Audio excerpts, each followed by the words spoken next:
नमस्कार सभी को। बच्चों, आज ऐसे मुद्दे में लेके आई हूं जो सच कहे तो हमारे एजुकेशन इंडस्ट्री में होना ही नहीं चाहिए था, लेकिन आज ऐसे मामले में मुझे बोलना पड़ रहा है और वो मैं इस वीडियो के तहत समझाना चाहूंगी और सबको बताना चाहूंगी कि यहां जो खान सर वर्सेस रोशन सर हो रहा है उसमें कौन सही है। आप दोनों से वाकिफ हो गए। खान सर जिन्होंने एजुकेशन इंडस्ट्री में इतना सस्ता फी कर दिया कि इसमें कोई इमेजिन नहीं कर सकता था कि इतने सस्ते फी में पढ़ाई भी हो सकती है, और इन्होंने एजुकेशन इंडस्ट्री में एक बिल्कुल रिवॉल्यूशन ला दिया। वहीं हमारे रोशन सर बिल्कुल शांत, गंभीर, कम बोलने वाले, लेकिन जब बोलते हैं तो बहुत ठहराव के साथ बोलते हैं। इनकी आवाज में जो एक बिहारीपन है वो सीधा दिल को छूता है। ये दोनों अपने इंडस्ट्री, हमारे इंडस्ट्री, अपने इंडस्ट्री क्यों बोलूं, हमारे इंडस्ट्री के, हमारे जो शिक्षा जगत है उनके दो बहुत होनहार सितारे हैं। आज जहां पे हमें नीट का मुद्दा, यूपीएसआई का, लेखपाल का और विभिन्न प्रकार के जो पेपर लीक जो हो रहे हैं उन मुद्दों को उठाना चाहिए था, आज हम यहां फंस के रह गए हैं और हमारे छात्र फंस के रह गए हैं। इन दोनों में कौन सही है और कौन गलत है, मैं इन दोनों को जानती हूं और इसीलिए मैं किसी एक का पक्ष लिए बिना आज मैं बहुत निष्पक्ष तरीके से अपनी बात रखना चाहूंगी और लास्ट में बताऊंगी कौन गलत है और कौन सही है। तब तक मैं चाहूंगी कि आप जरूर बने रहिए। कई बार ऐसा होता है कि लोग कहते हैं कि पुलिस ने ये बोला, पुलिस में ये बयान दिया, पुलिस में उनके गार्ड ने ये बोला, पुलिस में इस ड्राइवर ने ये कहा। मेरा कहना है कि पुलिस में जो बयान है वो कोर्ट तक टिके तब ना। इसीलिए आप पढ़े लिखे बच्चे हो, आप लोग छात्र हो, आप अंधभक्तों की टोली नहीं हो कि बस बह गए तो बह गए।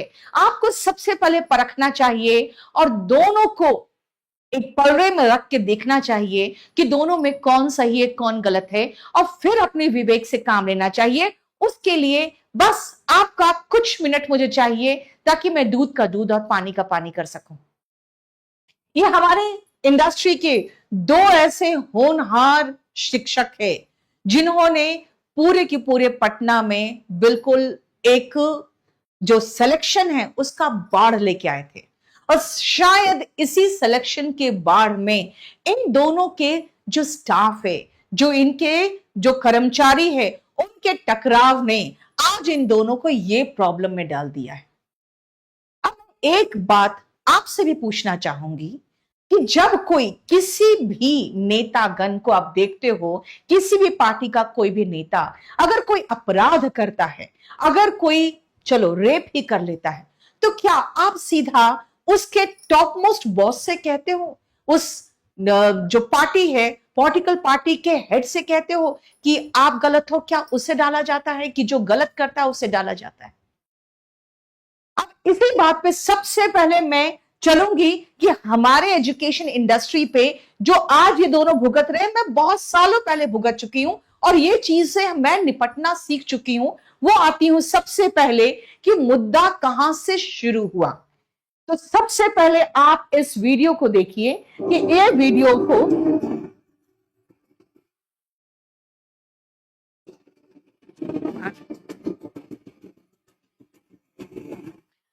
इस वीडियो में देख सकते हैं, कोई रोशन सर का ये बैनर को फाड़ रहा है और मुद्दा यहीं से शुरू हुआ जब रोशन सर के बैनर को फाड़ा गया।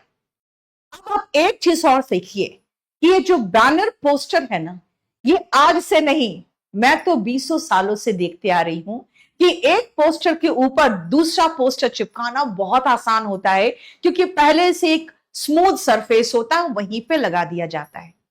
ये जो गेट है, ये गेट एक ऐसे एरिया का है जिसके अंदर पूरे कोचिंग के जो बच्चे हैं वो जाते हैं। वहां पर एक कोचिंग इंडस्ट्री का एक कोचिंग नहीं है, वहां पे 2-3 कोचिंग है। तो ये गेट पर ज्ञान बिंदु का बैनर लगा था, जिसे इस लड़के ने फाड़ना शुरू किया और फाड़ के उसने सारा सब जितना सजावट था वो हटा दिया। अब मैं आपको एक चीज समझाना चाहती हूं।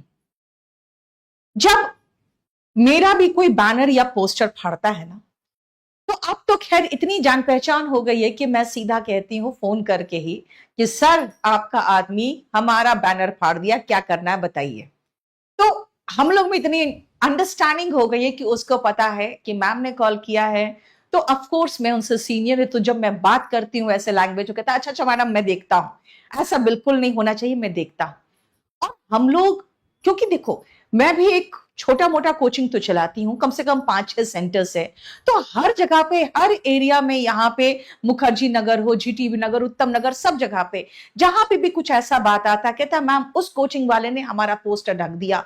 तो मैं कहती हूँ एक काम करो, जरा फोन मिलाओ।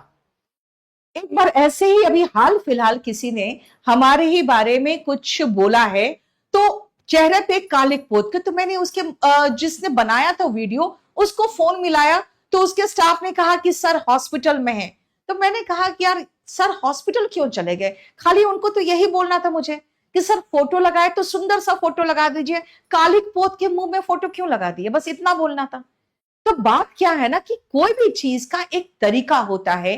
अब इस आदमी ने बैनर फाड़ दिया, मेरा कहना है इसने गलत किया। चलो, हालांकि ये मेन गेट है जहां पर किसी का भी बैनर लग सकता है, एंड ऑफ कोर्स ये एक सेंटर का बैनर 2 से 3 दिन लगने के बाद ऑफ कोर्स वहां पे ऐसे चेंज होते हैं। एनीवे, मैं मानती हूं इसने गलत किया। गलत करने के बाद जो मैंने आपको कहा कि तरीका क्या होता है, बातचीत। हर चीज का सॉल्यूशन एक ही है, बातचीत। एक बात बताओ, अगर बातचीत सॉल्यूशन नहीं होता तो क्या आज तक इंडिया पाकिस्तान से बातचीत कर रहा होता? हमला करके एक ही बार में नहीं निपटा देता, क्योंकि उनको अच्छे से पता है कि अगर हमला करेंगे तो उसके पास भी न्यूक्लियर पावर है, वो भी हम पर हमला करेगा और दोनों कंट्री खत्म होंगे। इसीलिए बातचीत सॉल्यूशन है। लेकिन उसके बाद क्या हुआ, और वो चीज बहुत ही ज्यादा चिंताजनक है जो यहां पे हमें देखने को मिला। ये देखिए आप, वही लड़का जो बैनर फाड़ रहा था, उस लड़के को किस तरह से बुलाया गया। भाई यहीं पर समझा दिया जाता, डरा दिया जाता, तुमने क्यों फाड़ा, आगे से करोगे तुम पिटाई खाओगे, लेकिन नहीं, उसको पकड़ के पहले ले जाया गया।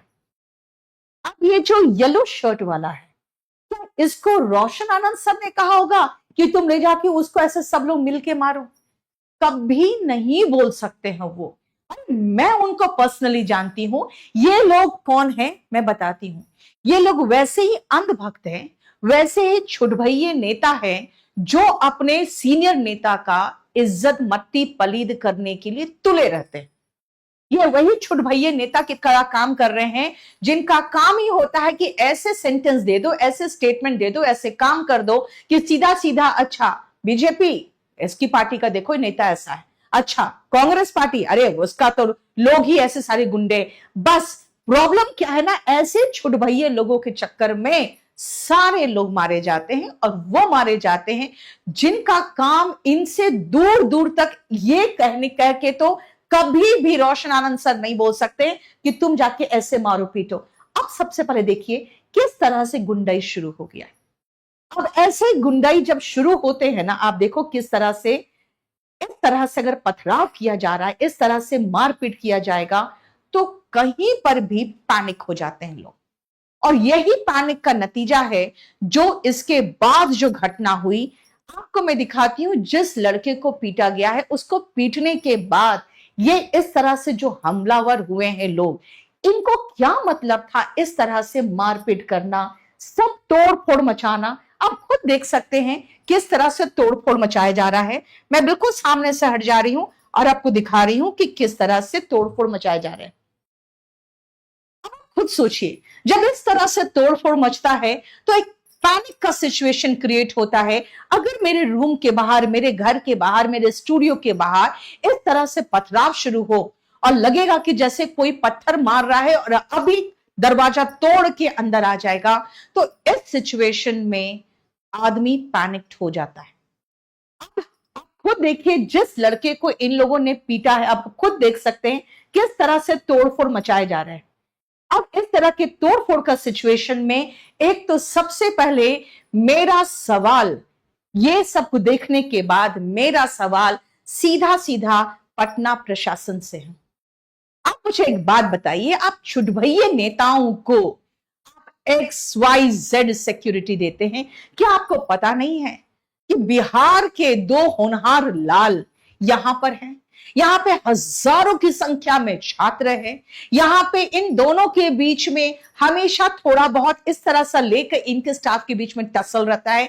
क्या आप 1 2 3 4 बॉडीगार्ड्स जो कहते हैं, जो PSO नहीं दे सकते इनको?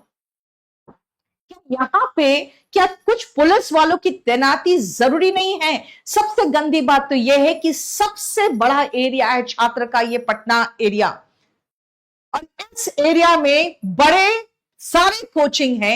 ये सिर्फ 2 कोचिंग है जिसमें सबसे ज्यादा स्टूडेंट्स, लेकिन बहुत सारे कोचिंग है यहां पे, और वहां पे छात्र हजारों की संख्या में रहते हैं, लेकिन ना ही कोई वहां फैसिलिटी है। गंदा नाला बहता रहता है, वहां कूड़ा फेंका हुआ है, वहां पे सब्जी मंडी है जिसके सब्जी के सड़ांग की बू आती रहती है, वहां पे बच्चे बहुत दयनीय हालत में रहते हैं। वहां पे पुलिस क्यों नहीं थी? छुटभइये नेताओं को आप प्रोटेक्शन देते हैं, तो क्या इतने बड़े बड़े टीचर को प्रोटेक्शन देना आपका काम नहीं है? और क्या हुआ इसके बाद? आप देख सकते हो वो जो लड़का वहां पे घायल हुआ, मुझे छुपाना पड़ रहा है, बुरी तरह से सर फटा है, बुरी तरह से घायल है ये लड़का, और इस लड़के का आप देख सकते हैं सर बिल्कुल फट गया, जो मैं दिखा नहीं सकती हूं यहां पे। और उसके बाद इसका बयान आया कि वो लोग हथियारों से लैस थे। यहां तक कि जो खान सर ने कहा था,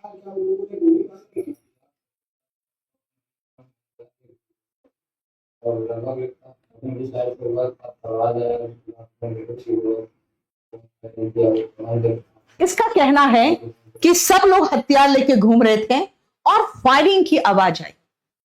अब एक बात बताइए, फायरिंग की आवाज, तो इसके बाद वाला जो वीडियो है उसमें फायरिंग की आवाज तो मुझे भी सुनाई पड़ रही है। अब आप खुद देख लीजिए, मैं फायरिंग की आवाज के पहले दिखाना चाहूंगी कि उस एरिया में इतना ज्यादा ट्रैफिक होता है, वहां पे इतने बच्चों का मूवमेंट होता है कि वहां पे किसी को भी कार से लेकर अगर आप हॉस्पिटल जाइएगा तो 1 घंटा में पहुंचिएगा। सड़क पार हॉस्पिटल है जहां पे जाके आप सीधा स्ट्रेट अवे आप जा सकते हो, तुरंत ही पैदल। इसको उठा के इस तरह से दौड़ते हुए अस्पताल लेके ये लोग गए। अब आप खुद देखिए किस तरह से दौड़ते हुए ये लोग अस्पताल लेके गए हैं इसको। जो गोली की आवाज है,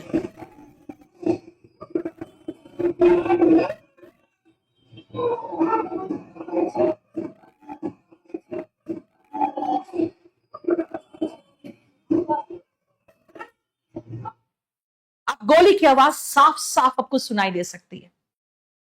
लेकिन प्रॉब्लम क्या है ना, जब प्रशासन कहता है कि नहीं गोली नहीं चली, तो क्या फिर खान सर की मजाल कह देंगे कि नहीं नहीं गोली चली थी? और उसके बाद एक वीडियो वायरल हुआ जिसमें दिखाया गया कि खान सर के गार्ड्स ने गोली चलाई। अब सुनो, मामला यहीं से पलटा है। इस बीच क्या हुआ? प्रशासन की गलती, सीधा प्रशासन की गलती। मेरा 200 स्टाफ में से कोई एक स्टाफ बाहर जाके किसी को पीट दे और उसका सर फट जाए, तो ऑफकोर्स सबको पता है जब सर फटता है तो पुराना जो IPC था उसमें 307 को लोग कहते थे हाफ मर्डर। आपको बताते हैं हाफ मर्डर ये क्यों कहलाता है। इसलिए हाफ मर्डर कहलाता है क्योंकि अगर आप किसी के माथे पे चोट लगाते हो तो इसके अंदर ब्रेन होता है जो बिल्कुल आपको कह सकते हैं फेटल इंजरी देता है अगर सर पे चोट लगता है तो। इसीलिए 307 लग गया। लेकिन क्या प्रशासन को इतना पता नहीं कि अगर मेरा कोई स्टाफ बाहर जाके किसी का सर फाड़ दे तो आप मुझे गिरफ्तार नहीं कर सकते अनलेस एंड अनटिल उसने आपको कहा हो कि हां ये जो उसने सर फाड़ा है वो मेरे कहने पर फाड़ा है। तब तक आप मुझे कॉन्स्पिरेसी के तहत गिरफ्तार कर सकते हो, तब तक नहीं कर सकते। सबसे पहले एक बात बताइए, जिसने सर फाड़ा उसके बदले में आपने रोशन सर को गिरफ्तार क्यों किया? और क्या कह रहे हो कि क्योंकि बच्चों का दबाव है। अब आपको महसूस हो रहा हमने एक गलती कर दी, हमने रोशन सर को गिरफ्तार कर लिया तो अब हमें खान सर को भी गिरफ्तार करना पड़ेगा और करना चाहिए क्योंकि उनके गार्ड्स गोली चलाते हुए दिखे। सबसे पहले प्रशासन से मेरा दो सवाल है कि क्या अगर आपने रोशन सर को गिरफ्तार करके गलत किया है तो क्या खान सर को गिरफ्तार करने के बाद आपकी दूसरी गलती दोनों मिलके क्या सही हो जाएगा?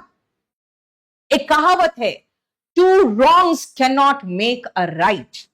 दो गलतियां मिलके एक सुधार नहीं हो सकता। आपने सबसे पहली गलती की कि आपने रोशन सर को गिरफ्तार किया।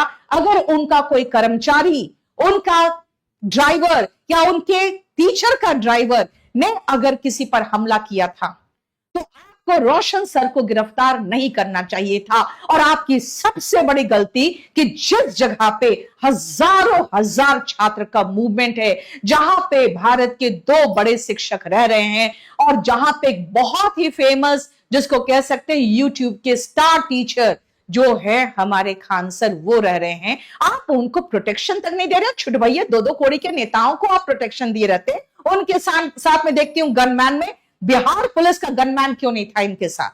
अगर वो होता तो इस तरह से भाव में, भावना में बह के वो फायरिंग नहीं करता। उसका काम सिर्फ होता अपने जिसका प्रोटेक्शन में उसको प्रोटेक्ट करना। और मैं चीज समझ सकती हूँ, दिल से समझ सकती हूँ और मैं बताती हूँ क्यों समझ सकती हूं। उसका मैं एक रीजन बताती हूँ। क्योंकि आज से करीबन 15 साल पहले इसी तरह से कुछ यहां पर भी ऐसे ही प्रॉब्लम शुरू हुए थे। जिस समय मैं किसी और इंस्टीट्यूट में थी और उस समय हमारे एक बॉडीगार्ड था जो गनमैन था। उसने सिर्फ गन को निकाल के और हमको प्रोटेक्ट करके गाड़ी में बिठा लिया और गाड़ी को भेज दिया। तो अगले ने कह दिया था कि इसने हवा में अपनी बंदूक लहराई। और आपको पता है ये जो गन्स के लाइसेंस दिए जाते हैं ना, ये अंदर घुसा के रखने के लिए लाइसेंस दिए जाते हैं। इनको आप निकाल के अपना प्रोटेक्शन भी नहीं कर सकते क्योंकि आर्म्स एक्ट लग जाता है। और उसके कारण वो जो मेरा था गार्ड, वो 10 दिन तिहाड़ में रहा था। उसके बाद से मैं समझ गई थी कि भाई कोई भी बाउंसर रखना रख लो, लेकिन गनमैन मत रखो कि gunman is useless, with his gun he is useless. वो कुछ नहीं कर सकता। और इसी का असर यह हुआ था कि जब मेरे पर मुनीरका में हमला हुआ, मेरा गार्ड पहले भाग गया क्योंकि उसको अच्छे से पता था कि यहां मैं अगर मैडम को बचा भी लूं तो भी पुराने गार्ड की तरह मैं तिहाड़ जाऊंगा। ये हालत होती है गनमैन की। सबसे पहले बिहार प्रशासन से मैं पूछती हूं, आप इतने फेमस टीचर को क्या 2 पुलिस वाले नहीं दे सकते हैं जो आपके बिहार में एजुकेशन फैला रहा है, जहां पे जाति प्रथा, जहां पे धर्म के नाम पर पूरी गंदगी है, जहां पे कोई इंडस्ट्री नहीं है, जहां के लोग पलायन करते हैं, जहां के लोग हमेशा कहीं जाके दूसरे के शहर में, दूसरे के स्टेट्स में जाके मजदूरी का काम करते हैं। वहां के बच्चों का अगर उद्धार करने ये टीचर्स चले हैं, क्या आपका काम नहीं है कि वहां पे इस तरह से लॉ एंड ऑर्डर सिचुएशन को मेंटेन करें? लेकिन नहीं, आपको अच्छे से पता था कि इन दोनों टीचर्स के स्टाफ के बीच में हमेशा टेंशन रहता है, लेकिन आपने कुछ नहीं किया। आपने छोड़ दिया। क्यों छोड़ दिया? इसलिए छोड़ दिया क्योंकि अब जो नीट का मुद्दा था, अभी जो पेपर लीक के मुद्दे चल रहे थे, अभी जो छात्रों का मुद्दा चल रहा था, जो बेरोजगारी का मुद्दा चल रहा था, जो लोग इस तरह से एक रिवोल्ट पे उतर आ रहे थे, उन सबको डाइल्यूट कैसे करते? आज क्या हो गया है? आज जो छात्र है वही 2 खेमे में बटे हुए हैं। पटना के छात्र, खान सर जिंदाबाद, रोशन सर जिंदाबाद, ये चल रहा है वहां पे। अब छात्र छात्र का मुद्दा नहीं उठा पा रहा है। क्यों? क्योंकि उनके दोनों जो बड़े नेता है, जो दोनों बड़े टीचर्स है, जो उनके मुद्दे उठा सकते थे, वो आज एक अंदर है और दूसरा पर अंदर जाने का खतरा मंडरा रहा है। एक बात बताइए, पटना के मैं प्रशासन से बात कर रही हूं कि जब पटना में ऐसा लॉ एंड ऑर्डर सिचुएशन आया कैसे? आपके पास 4 सिपाही नहीं थे इस जगह पे घूम के सिर्फ अपना डंडा लेके घूमते ना, खाली वो 4 सिपाही, सिर्फ मैं कांस्टेबल की बात कर रही हूं, तो भी इन लोगों की हिम्मत नहीं होती, क्योंकि ये कौन है? ये गार्ड है, ये ड्राइवर है, ये लोगों की हिम्मत नहीं होती। और अगर आपने प्रशासन का प्रोटेक्शन दिया होता ना, तो खान सर को ऐसे बॉडीगार्ड्स या ऐसे गनर रखने की जरूरत नहीं पड़ती। मैं 2016 से मुझे दिल्ली पुलिस का पीएसओ मिला हुआ है, दिल्ली पुलिस का आर्म्ड पुलिस मैन मेरे सिक्योरिटी में मिला हुआ है, जिस समय मेरे पर मुनीरका में हमला हुआ उसके बाद से पुलिस मैन रहता है, गन के साथ रहता है, उसका काम यही होता है कि सिर्फ मुझे प्रोटेक्ट करके चलना, सिर्फ नजर बनाए रखना कि कोई मैडम के नजदीक ना आए, जब तक कि मैम ना कहे कि हाँ मेरे पास आएगा, मेरा बच्चा है, मेरे साथ फोटो खिंचाएगा, तब तक वो मेरे पास किसी को फटकने नहीं देता। आप ऐसे पुलिसमैन दे दीजिए ना, तब इनको बाउंसर रखने की जरूरत नहीं। कई बार ऐसा होता, लोग कहते अरे सर तो बाउंसर रख के घूम रहे। भाई बाउंसर रख के नहीं घूमेंगे तो क्या करेंगे? वहां पे एक बार धक्का मारोगे ना, पूरी भीड़ आके खान सर पर गिरेगी। क्या चाहते हो तुम लोग कि वो आपके प्यार मोहब्बत में मर जाए? और प्यार मोहब्बत में मरेंगे क्या बेटा? एक बात बताओ ना, जो खान सर थे आज तक, आज वो फैजल खान हो गए, आज अब हिंदू मुस्लिम कर गए। कहते ना, बिल्ली के भाग्य से छीका टूटा। ये जो हमारी अंजना ताई है, उनके भाग से छीका टूट गया। अब जरा देखो जाके मीडिया को, सब लोग फैजल खान उर्फ खान सर, अरे हम खान सर से जान जाते हैं खान सर है, फैजल खान बोलने की तो तुम्हें जरूरत ही नहीं। तुम फैजल खान क्यों बोल रहे हो? क्योंकि तुम दिखाना चाहते हो अरे देखो वो मुसलमान है। अरे वो बेटा, वो मुसलमान होके मुसलमानों से इतना भयंकर पंगा लिए, पूरा पाकिस्तान उसके खिलाफ है। वो पाकिस्तान को कुत्ते से कंपेयर कर रखा है। पाकिस्तानी एक भी उनके पक्ष में नहीं, उनके पक्ष में तो मुसलमान नहीं है। मतलब ये हो गया ना घर का ना घाट का, है ना? इनकी हालत तो तुम लोगों ने यही कर दी। वो तुम्हारे लिए जान छिड़क रहे हैं, आज तुम्हारे लिए वो हो गए फैजल खान। यहां तक कि मैं देख रही हूं एक स्टूडेंट लिख रहा है नीचे, ये जिहादी है। अरे शर्म करो, तुम्हें तो बस वही नेता चाहिए जो तुम्हें कुछ चंद रुपए देकर तुम्हारा वोट खरीद ले और तुम्हें फिर अपने जूते के नीचे रखे। क्या यही चाहते हो तुम? क्या वो तुम्हारा भविष्य है? क्या ये इंसान लोग, ये जो दोनों है, ये कि तुम्हारा भविष्य नहीं बना रहे हैं? आपको करना क्या है? अभी क्या आपको दो फाक में इस तरह से बट के रहना है ताकि आप दोनों ये भिड़े रहे एक दूसरे से, और एक अंदर एक बाहर खतरे में कि कब अंदर हो जाए? और आप क्या कर रहे हो? तो आप दो फाड़ में बट गए हो और दोनों आपस में भिड़े हुए। सबसे पहले ये बात बताओ कि ये जो फायरिंग की आवाज दिख रही है वो क्या है?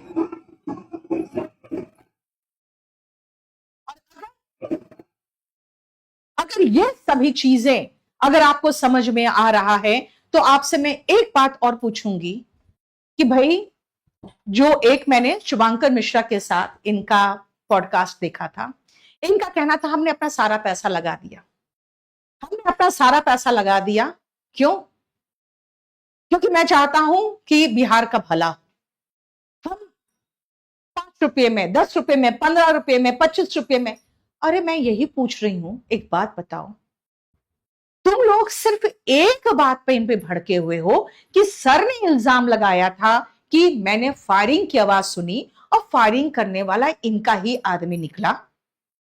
तो रोशन सर अंदर है तो खान सर अंदर क्यों नहीं है? बेटा, दो गलत एक सही नहीं कर सकता। रोशन सर अंदर है, सबसे पहले रोशन सर को बाहर निकालना है। तुम लोग डिस्ट्रक्टिव कैसे हो गए? बिहार के बच्चे डिस्ट्रक्टिव कैसे हो गए? अरे भाई, आप तो ऐसे जगह से हो जहां पे सबसे पहला यूनिवर्सिटी था, जहां के लोग इतने ज्ञाता थे कि पूरे दुनिया से लोग वहां से ज्ञान लेने आते थे। आप इतने जिहादी कैसे हो गए? मानसिक जिहाद कहूंगी मैं इनको। आप ऐसे कैसे हो गए कि नहीं? पहले खान सर अंदर जाए। अरे भैया, सबसे पहले जो हमारे प्यारे रोशन सर है, पहले उनको तो बाहर निकालो। दूसरी बात है कि अगर प्रशासन ने उनको गिरफ्तार किया है, तो मुझे एक बात बताओ कि अंबानी का कोई अगर स्टाफ कहीं चोरी कर ले तो अंबानी को गिरफ्तार करने की औकात रखते हैं ये लोग? नहीं रखते। हम टीचर्स क्या है, हम लोग 2 कौड़ी के लोग हैं। अंजना ताई तो बोल चुकी है, ना जानना ना कौड़ी। वो कहना क्या चाहती थी? वो कहना चाहती थी कि ये टीचर्स 2 कौड़ी के हैं। अब प्रशासन ने भी साबित कर दिया कि चाहे आप कितने भी फेमस टीचर हैं, आपकी औकात सिर्फ 2 कौड़ी की है। क्यों?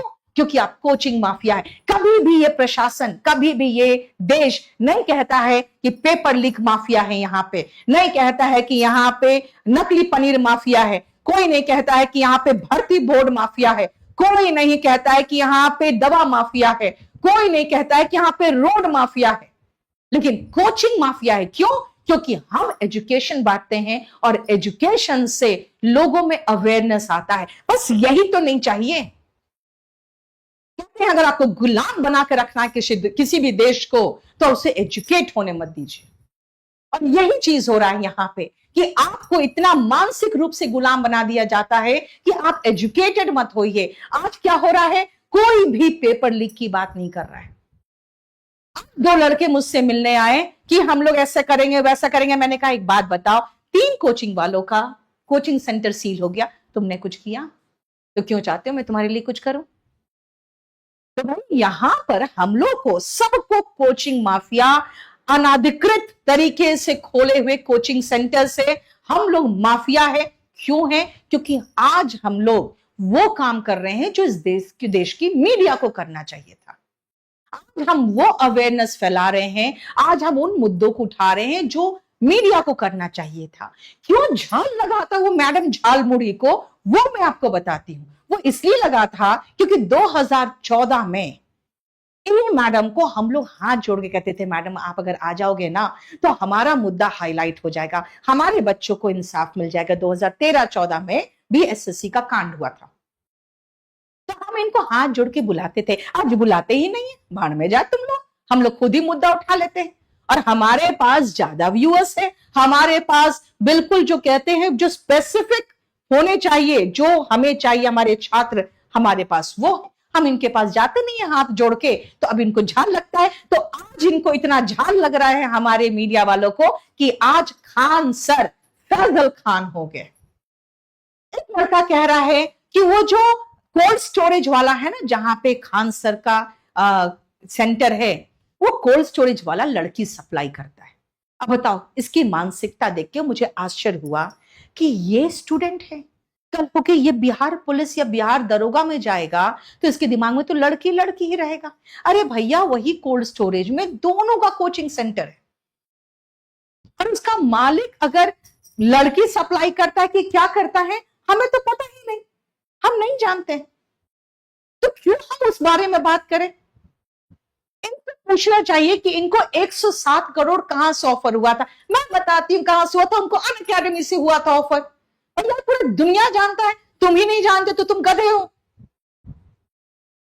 और नहीं किए जो बहुत अच्छी बात है, आज वो कहां है ये कहां है, आप तुम देख लो, ठीक है।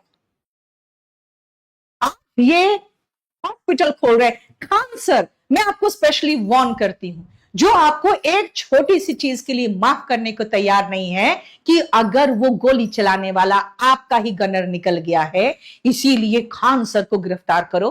कल सर आपको कौन माफ करेगा अगर आप हजारों हजार मरीजों की जान बचाने के बाद एक ऐसे मरीज की जान गंवा दोगे जो सीरियस अस्पताल में आया होगा।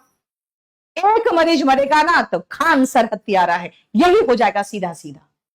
इसीलिए इतना बड़ा रिस्क मत लो। पूरी जमा पूंजी, अपने पूरा पैसा, जितना आपके पास संपत्ति है, सब आप कहां लगा रहे हो? अस्पताल में। और अस्पताल में क्या होती है तो आपको अच्छे से पता है, अस्पताल में एक आध मौतें तो होती ही होती है। जो आपको एक स्टेटमेंट पर माफ नहीं कर रहा है, जो आज खान सर से फैजल खान बना दे रहा है, आपको क्या लगता है एक में छोड़ देगा आपको? मेरी अपनी सिस्टर डॉक्टर है, एक बार ऐसा हुआ कि एक लेडी आई थी डिलीवरी के लिए, वो एकदम बेहोश हो रही थी, नीली पड़ रही थी, और मेरी सिस्टर ने कह दिया कि नहीं नहीं यहां पॉसिबल नहीं, आप पटना ले जाइए। मैंने उसको कहा कि एक बात बताओ, तुम तो बहुत ही हार्ड हार्टेड हो, इतना सीरियस पेशेंट को तुमने पटना रेफर कर दिया। उसने कहा सुनो मेरी जान, सबसे बड़ी बात यह है कि मैं इसको यहां रोक लेती ना, तो सबसे पहले ये अपना पूरा समय इसके ससुराल वाले घर में बिता के आए हैं, जहां पे होम डिलीवरी कराने की कोशिश की गई है इसको, और ये पूरा सीरियस है, ये मर सकती है।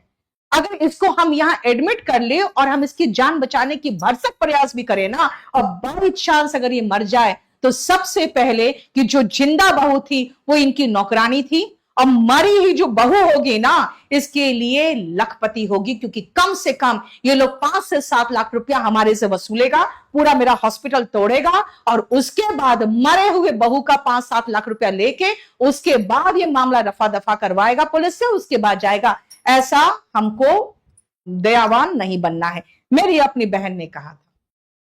तो सर आप भी शायद प्यार और भावनाओं में बह रहे हैं, आपको नहीं पता, जनता माफ नहीं करती है। आज एक छोटा सा मुद्दा में आप खान सर से फैजल खान हो गए, कल हो के आपके अस्पताल में कुछ भी हुआ, आपको कौन माफ करेगा? और सबसे बड़ी बात है कि आप स्टूडेंट्स में तमीज नहीं है।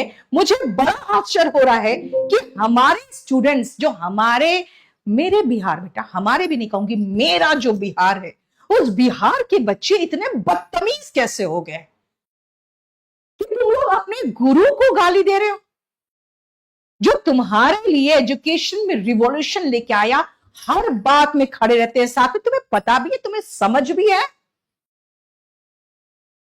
कि सब टीचर्स पर एफआईआर हुआ पड़ा है। एसएससी प्रोटेस्ट में मेरे पर 2 एफआईआर, हमारे कोई भी ऐसा टीचर नहीं जिस पर एफआईआर नहीं है, सब अपने ऊपर एफआईआर लेके घूम रहा है, ये दोनों भी ले रखे घूम रहे हैं, और वो किसके लिए? तुम लोगों के लिए। और तुम लोग क्या? अच्छा, रोशन सर गिरफ्तार हो गए तो खान सर क्यों नहीं? अरे गधो, रोशन सर गिरफ्तार हो गए, पहले इनको तो निकालो। और दूसरी बात है, पुलिस को बोला, पुलिस को उनके गार्ड ने बोला कि खान सर ने कहा था मुझे, पुलिस के सामने दिया हुआ बयान कोर्ट में बिल्कुल नहीं टिकता है। कोर्ट में जाकर सीधा वो कह सकता है कि पुलिस ने मुझे मारपीट के बयान लिया था, ठीक है, अब से खत्म हो जाता है। पुलिस के सामने का बयान की कोई भी हैसियत नहीं होती है कोर्ट के सामने, इसीलिए पुलिस के सामने बोला, पुलिस के सामने बोला, ये बिल्कुल नहीं कहना तुम लोग। आश्चर्य की बात है कि हमारे स्टेट में ऐसे बच्चे होंगे जो आपस में बट गए हैं। अरे भैया, मुद्दा यह है कि तुम्हारे रोजगार का मुद्दा यह है कि तुम्हें रोजगार नहीं मिलेगा ना, तो तुम भी दिल्ली मुंबई जाके मजदूरी करोगे, क्योंकि माँ बाप के पास आपकी पुश्तैनी ऐसे नई चीजें हैं, आपके पास कोई इंडस्ट्री नहीं है अंबानी अडानी की तरह, आपके पास कोई बैकिंग नहीं है, आपके पास कोई ऐसा एजुकेशन नहीं, कोई ऐसा स्किल नहीं है जो आपको अलग आमदनी का जरिया दे सकता है। आपके पास सिर्फ 2 ही ऑप्शन है, या तो बेरोजगारी या तो फिर नौकरी। और कौन सी नौकरी? सरकारी नौकरी। और उसकी तैयारी कौन कराते हैं? ये कराते हैं। और ये जो मीडिया वाले हैं, ये सही में अनपढ़ जाहिल गवार वाले हैं क्या? और ये कह रहे हैं 12,000, ये कह रहे हैं 10,000, दोनों मिलके तो हो गए 22,000, वैकेंसी तो 19,000 है। अरे गधो, ये जान लो अच्छी तरह से कि कुछ ऐसे बच्चे होते हैं जो एक जगह पढ़ते हैं, दूसरी जगह भी पढ़ते हैं। यार इतना सस्ता में पढ़ा रहे हैं, इतने सस्ते में ये टीचर्स पढ़ा रहे हैं कि बच्चा दोनों जगह पढ़ लेता है और दोनों जगह का नोट्स ले लेता है। और ये लोग इतने दिलदार हैं कि जब ये नोट्स प्रिंट करवाते हैं ना, जब ये लोग प्रिंट आउट रखते हैं वहां पे फोटोकॉपी करा के, तो ये नहीं देखते हैं कि मेरा बच्चा बस ये प्रिंट आउट यही लेगा, ये खान का बच्चा भगाओ, ऐसा नहीं करते हैं। ठीक है, छोड़ देते हैं, जो छात्र लेना है सारे छात्र अपने ये मान के चलते हैं। बहुत सारे ऐसे बच्चे हैं जो मेरे से पढ़ते हैं और जाके कहीं और रिजल्ट दे देते हैं। मैं कहती हूँ अच्छा ये गया वहां पे, कोई बात नहीं, कमा लिया, कोई बात नहीं, ठीक है। जब आता है तो मैं डांटती हूँ, कहाँ गए थे रे, पैसा कमा के आ गए? अरे मैडम बस ठीक है यार, अपना ही बच्चा कहीं चला गया, क्या है? हाथी तो गांव गांव घूमता है, जिसका हाथी उसी का नाम होता है। मेरा बच्चा है, दूसरे के पास जाकर रिजल्ट दे दिया, क्या? जब वो बोलेगा ना कि कहेगा अच्छा नीतू सिंह से इंग्लिश पढ़ना, तो ठीक है, बस उतना ही काफी है। चुपके से 4 बच्चा भेज देता है, वही काफी है। लेकिन मैं यही नहीं समझ में आता मुझे कि ये जो मीडिया वाले हैं क्या सही में पढ़ लिख के मीडिया में आए हैं कि बिल्कुल जिहादी मानसिकता के हो गए कि आज खान सर उनके लिए फैजल खान हो गए। शर्म की बात है, मीडिया वालों के लिए बहुत शर्म की बात है। मैं मानती हूं कि जो बिहार प्रशासन है, जो आपने 4 कांस्टेबल तक नहीं दे पाए उस एरिया में जहां पे दिन भर में कम से कम 15,000 बच्चों का फ्लो रहता है, कम से कम। और उस एरिया में ये जहां पर इनका इंस्टीट्यूट है, क्या है, मुसल्लम घाट ना, हाँ, वहां पे कम से कम 1 लाख बच्चे रहते हैं। इतनी गंदगी में, इतने घटिया एनवायरमेंट में, नाले के पास, सड़ांग के पास, लेकिन किसी नेता का दिल नहीं कांपता है कि गरीब के बच्चे हैं जिन्होंने हमें वोट दिया है, जरा साफ सफाई करा दे। गरीब के बच्चे हैं, ऐसे सिचुएशन में पड़ते हैं, जरा उनके लिए कुछ अरेंजमेंट कर दे। अरेंजमेंट किसने किया है? इन लोगों ने। किससे? कहां से? अपने मेहनत के पैसों से। तो सबसे पहले मेरी हाथ जोड़ के उन छात्रों से निवेदन है जो छात्र ज्ञान बिंदु के हैं कि बच्चों, सबसे पहला हमारा फर्ज बनता है कि रोशन सर को बाहर निकालना। 307 उस पे लगना चाहिए था जिसने इस लड़के की पिटाई की और उसका सर फोड़ा। सर फोड़ते ही 307 आईपीसी लग जाता, जो बीएनएस में अब दूसरा सेक्शन बन चुका है। तो सबसे पहले उसको पकड़ना चाहिए। अगर कोई मेरा स्टाफ किसी को जाके पीट आता है तो पुलिस मुझे नहीं उठा सकती है, क्योंकि मैंने सीधा नहीं कहा है जाके उसको मारो। इसीलिए सबसे पहले हमारा काम है रोशन सर को बाहर निकालना। और तुम्हें बता दूं मैं, अगर तुम इस आदमी को जेल भिजवाओगे ना, तुम अपने पैरों पे कुल्हाड़ी मारोगे और अपने तीन जनरेशंस को, ठीक है ना, उसी नाली के किनारे सड़ने के लिए छोड़ दोगे। क्योंकि ये इंसान ऐसा है जो अपने कमाई से तुम्हारे लिए अस्पताल खोल रहा है, अपने कमाई से तुम्हारे लिए एजुकेशन सस्ता कर रहा है, अपने कमाई से कह रहा है कि मैं सब कुछ दे दूंगा। अरे अपने बच्चों का सोच लो, क्योंकि आज ये इंसान फैजल खान है। आज ये खान सर से फैजल खान बन गया। क्यों फैजल खान बन गया? क्योंकि हमें नहीं बताना क्या कि ये मुसलमान है, हाँ?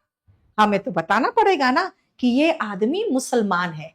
और अगर ये नहीं बताए ये मुसलमान है और नहीं बताए ये हिंदू है, तो यहां हिंदू मुसलमान का एंगल कैसे बनेगा? शर्म करो मीडिया वालों, और शर्म करो स्टूडेंट्स, बिल्कुल शर्म करो। कल से मैं ये आपसे हाथ जोड़कर, बेटा तुमसे बहुत बड़ी हूं, तुम मेरे बच्चे हो, तुम लोग सब स्टूडेंट्स हो, लेकिन क्या जमाना आ गया देख लो कि मैं जो तुम्हारी मां की उम्र की हूं, तुमसे हाथ जोड़ के निवेदन कर रही हूं, मेरे बिहार के बच्चों शर्म करो, इनको छुड़ाओ और इनके पीछे जो पड़े हो ना कुत्तों की तरह, वो बंद करो, ठीक है ना। एक की भक्ति में, एक गुरु की भक्ति में दूसरे गुरु को गाली दोगे ना तो नहीं सिलेक्शन होगा। मैंने एक बार एक बच्चे को कहा था कि पता है तुम बहुत अच्छे स्टूडेंट हो, लेकिन तुम्हारा एक स्टेटमेंट मुझे याद है कि मैडम इनकम टैक्स इंस्पेक्टर हम अपना पहला प्रेफरेंस रखेंगे क्योंकि उसमें कमाई बहुत है। बेटा भगवान कई बार तुम्हारा मेहनत ही नहीं, तुम्हारा नियत भी देखता है। इसीलिए अगर तुम एक गुरु के लिए दूसरे गुरु को गाली दे रहे हो ना, तो भगवान तुम्हारा नियत देखेगा कि अच्छा एक के पक्ष में है, दूसरा को गाली दे रहा है। बेटा बिना गुरु का ज्ञान नहीं होता, और ये दोनों तुम्हारे गुरु है। इसलिए मैं मानती हूं कि थोड़ा सा शर्म करो और कम से कम गुरुजनों का सम्मान करो। और मैं आज बताना चाहती हूं कि कौन है सही। इनफैक्ट दोनों गलत नहीं है, ये वक्त के मारे हैं, ठीक है, जिनका एक गधा स्टाफ एक गधे वाले रीजन से जाके एक को सर पर ऐसा फोड़ आया कि इन पर 307 लग गया। गलत बिहार प्रशासन है जिन्होंने इनका एक अदना सा स्टाफ की सारी गलती इनके सर पर थोप दिया। गलत वहां का पुलिस प्रशासन है जो ऐसे स्टार टीचर को 4 कांस्टेबल भी आप नहीं दे पाए, वहां पे जो घटिया सड़क छाप जो लीडर्स है उनको आपने XYZ सिक्योरिटी दे रखा है। इनको 4 या 2 पुलिस कांस्टेबल भी दे दिए होते तो उस दिन ऐसी घटना नहीं होती, क्योंकि हम भी जब क्लास लेते हैं ना तो मेरा PSO बाहर बैठा रहता है। क्लास के अंदर तो सारे बच्चे, बाहर से कोई प्रॉब्लम ना, ये बाहर देखते रहते हैं। तो अगर पुलिस वाला होता तो उस दिन इमोशनल होके फायरिंग नहीं करता। और जो सब लोग कह रहे हैं कि अब रोशन सर गिरफ्तार हो गए, अब खान सर की गिरफ्तारी होनी चाहिए, वो सबसे बड़े गधे हैं, क्योंकि तुम अगले अपना तो खत्म कर चुके हो, अपने अगले 2 जनरेशन को ऐसी कूड़े के ढेर के बगल में जिंदगी जीने पर मजबूर करोगे। अगर आज तुम्हें ये दोनों गुरु नहीं मिले होते ना तो तुम सिलेक्शन तभी ले सकते हो जब गुरुओं का सम्मान करो, उनके पढ़ाए हुए, उनके दिखाए हुए रास्ते पर चलो, और ये बंद करो कि इनकी गिरफ्तारी कब होगी, इनकी हो चुकी। अरे मूर्खों, अगर एक की गिरफ्तारी हो गई तो सबसे पहले हमें इनको छुड़ाना है। जेल की हालत बहुत गंदी होती है, जेलों में बहुत गंदगी है, जेल में ये हालत है कि आप पूरा पैर फैला के सो नहीं सकते। हाँ ठीक है, ये इतने महान गुरु है कि इनके बहुत सारे स्टूडेंट्स होंगे जो अंदर जेल में कर्मचारी के रूप में और अलग अलग पोस्ट में काम कर रहे होंगे, वो थोड़ा बहुत इनका सम्मान करके अंदर ख्याल रख रहे होंगे, लेकिन ऐसा गुरु जेल में रहने लायक नहीं होता यार। अब देश की यही विडंबना है, सोनम वांगचुक हो या रोशन सर हो, ये जेल में रहेंगे। खान सर फरार क्यों? उन पर लटकी गिरफ्तारी की तलवार। अब खान सर नहीं, अब आ रहा लिखा हुआ फैजल खान। मैं आज ही ध्यान दिया, अच्छा अच्छा इनका नाम फैजल खान है, मैं तो भूल ही गई थी। ठीक है, क्योंकि ये मुसलमान है और ये हिंदू है। देखो कितना बढ़िया एंगल बन रहा है। ऐसे ही में तो मजा आता है, इंडिया में तो यही चाहिए यार, ऐसे ही मसाले खबरें चाहिए। तो मैं खान सर से कहूंगी सर, आगे जो आप अपनी सारी कमाई लगाते जा रहे हैं ना अस्पताल में, थोड़ा सोच के लगाइएगा।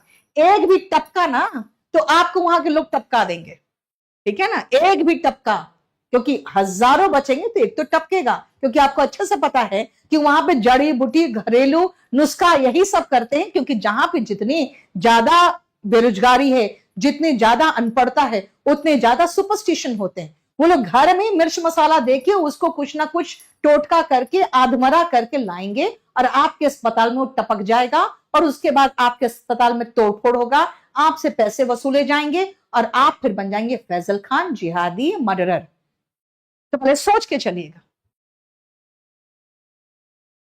मैं अपने स्टूडेंट से कम ये उम्मीद नहीं करूंगी, और मैं चाहूंगी कि जहां पर ये झालमुड़ी मैडम मिले वहीं पर सीधा कमेंट करो कि ये हमारे घर का मुद्दा है, क्योंकि जानते हो इन लोग की किस्मत ही बड़ी अच्छी है यार।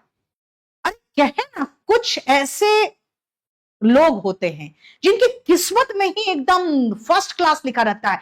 ये मैडम पे जैसे हम लोग आए तब तक ये मामला हो गया, ठीक है। और ये मैडम भी क्या, देखो जरा ध्यान से, ये भी बिल्कुल चोर है, ये ऐसा भागी सब इसके पीछे भागे। असली मुद्दा तो छोड़ दिया हम लोग भाई, पेपर लीक, भर्ती बोर्ड घोटाला, सब छोड़ दिए।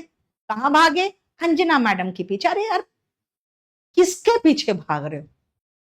ठीक है, अगर मैं क्लास में, मैं आपको बताती हूं, मेरे क्लास में हम लोग करीबन 67-68 बच्चे थे। मेरा रैंक हमेशा 2nd या 3rd आता था। और जिस समय अगर 4th या 5th के ऊपर चले गए ना, तो अगला 2 महीने तक, जब तक अगला एग्जाम नहीं निपटता था ना, तब तक घर में चू नहीं करते थे, ना नया कुछ चीज के लिए, और ना ही, क्योंकि उस समय तो टीवी वगैरह था नहीं, पिक्चर जाने के लिए भी बोलते नहीं थे कि पिक्चर जाएंगे देखने के लिए। अगले एग्जाम में जब थोड़ा ठीक कर लेते थे तब वापस कहते थे माँ पिक्चर देखने जाए, ठीक है ना। ये हालत थी उस समय जब 67 बच्चों में 4th 5th रैंक आ जाता था मेरा, तब की बात कर रहे हैं। ये बेशरम, इतना भी इनको शर्म नहीं है कि 157 है आउट ऑफ 180 कंट्रीज, तब भी इतना मेकअप पोत के आके नौटंकी करती है। और आज मीडिया वाले के लिए ये फैजल खान है, लेकिन आज हमारे लिए, आज भी ये खान सर है, और ये हमारे लिए रोशन सर है। तो बच्चों, सबसे पहले ये प्रण लो अभी कि हमें सबसे पहले रोशन सर को बाहर निकालना पड़ेगा और फिर इन दोनों के बीच में मैं कोशिश करूंगी यार, दोनों के बीच में बैठ के मुद्दा सुलझाने का। दोनों को मैं डांटूंगी कस के, मैं दोनों से बड़ी हूं, इनको तो मैं पीट भी सकती हूँ, ये मेरे से इतने छोटे हैं, ठीक है। ये थोड़े सीरियस है, इनको पीटेंगे तो मुझे पीट दे तो फिर मुश्किल हो जाएगा। तो इन दोनों के बीच में मैं बैठ जाऊंगी, मैं दोनों से हाथ जोड़ के निवेदन करूंगी कि भाई आप लोग पुलिस प्रशासन से कह के बाहर 2-4 पुलिस वालों को बिठाइए, क्योंकि आपके जो स्टाफ है आधे दिमाग वाले हैं, ठीक है। दोनों के स्टाफ को मैं कहूंगी कि आधे दिमाग वाले हैं। और मैं एक चीज चाहूंगी कि ये दोनों अपनी रंजिश भूल के उसके बाद फिर बच्चों के मुद्दे पर लगे। और मैं इन दोनों का बहुत सम्मान करती हूं। और अब आपको मैं कंक्लूजन यही बताने जा रही हूं कि गलती बच्चों इन दोनों में से किसी की नहीं है, गलती है प्रशासन की, गलती है तुम बच्चों की जो आज 2 कटघरों में खड़े हो गए हो। अभी सबसे पहले हमारा जो रिस्पॉन्सिबिलिटी है वो है हमारे खान सर को, ये हमारे रोशन सर को बाहर लाना और इस मामले को थोड़ा सा शांत करना। आप बताइए, आपका कोई क्वेश्चन है तो बताइए।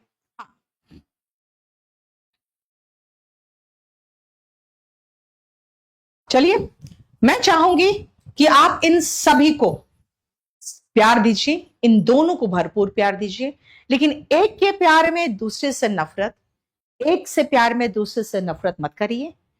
ये दोनों हमें प्रिय हैं, दोनों से गलतियां हो सकती है, गलतियों का जो निपटारा होना चाहिए वो मारपीट नहीं हो सकता।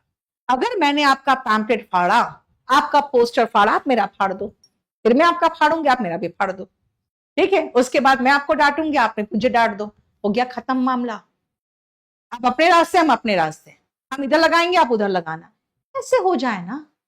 मारपीट कहीं का सोल्यूशन नहीं है। मारपीट की शुरुआत जिसने की है, पूरा का पूरा मुद्दा उसी ने शुरू किया है। तो बच्चों, सबसे पहले मैं चाहूंगी अब खान सर के बच्चे और रोशन आनंद सर के बच्चे, अब आप लोग मिलके बस एक चीज का कोशिश करिए कि अच्छे से अच्छा, अब मुझे लग रहा है इनके लोगों ने अच्छे से अच्छा वकील, सीनियर लॉयर कर लिया होगा। अब इनको जल्द से जल्द बाहर निकालना है। आपको बता दें, इनकी जब गिरफ्तारी हुई है उसके 24 घंटे में इनको मजिस्ट्रेट के आगे पेश करके जेल भेज दिया गया। कुछ लोगों ने कहा कि वो जेल कैसे चले गए, उनको बेल मिलना चाहिए था। बेटा एक बात बता देते हैं, 370 जो धारा होता है ना, उसमें सबसे पहले ये कानूनी प्रक्रिया है कि आपको तुरंत बेल नहीं मिलेगा, आपको जुडिशियल कस्टडी में भेजा जाएगा और उसके बाद वहां फिर बेल अप्लाई करके फिर बेल मिलेगा। अब आज फ्राइडे है, सैटरडे संडे होने जा रहा है, तो मुझे लगता है कि मंडे को इनकी बेल को लगाना चाहिए और इनको सबसे पहले हमें बाहर लाना है। ये बहुत मुझे प्यारे हैं, बहुत प्रिय हैं, इनको सबसे पहले बाहर लाना है और इनसे मुझे बहुत प्यार है, लेकिन उनके लिए मैं इनको नहीं गवा सकती। ये भी मेरे आंखों के तारे हैं, इनको भी मैं गवा नहीं सकती। कोई भी इंसान अपने एक आंख के लिए दूसरा आंख को नहीं फोड़ लेता, दोनों आंख को बचाने की कोशिश करता है। तुम लोग भी बेटा, तुम्हारे पटना में ये 2 सितारे हैं, इन दोनों को बचा के चलना है। और तुम्हें मैं बता दूं कि बिहार में, पटना में, बिहार में खासकर हमारा जो पिछड़ा क्षेत्र है, वहां पे एजुकेशन की बहुत जरूरत है। तुम्हारे पास कोई चारा नहीं है, तुम्हारे पास बस एक ही चारा है, वो है एजुकेशन। एक ही तरीका है अपने आप को नीचे से ऊपर लाने का और वो है एक सरकारी नौकरी। इसके अलावा तुम्हारे पास कोई भी चारा नहीं है, क्योंकि तुम्हारे बाप दादा खानदान में कोई भी बिजनेसमैन नहीं है, कोई अंबानी अडानी नहीं है जो तुम्हें रातों रात कोई बहुत बड़ा प्रोजेक्ट दे देगा और तुम अरबपति हो जाओगे।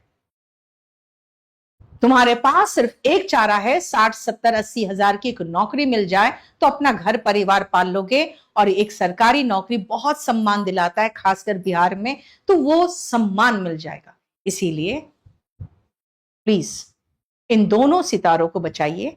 आपके ये दोनों 2 आंखें हैं बिहार के, एक आंख के चक्कर में दूसरे आंख को हम नहीं फोड़ेंगे, हम दोनों को बचाएंगे। सबसे पहले इनका बेल लगवाइए और अगर हो पाएगा, अगर मैं पूरी कोशिश करूंगी दोनों से बात करके, दोनों के साथ बात करके और मैं यही कहूंगी पुलिस प्रशासन को भी कि वहां पे आप पुलिस बल तैनात करिए, ताकि इनके जो छुटभैये स्टाफ है उनकी इतनी हिम्मत ना बढ़े कि एक दूसरे की मार पिटाई कर सके।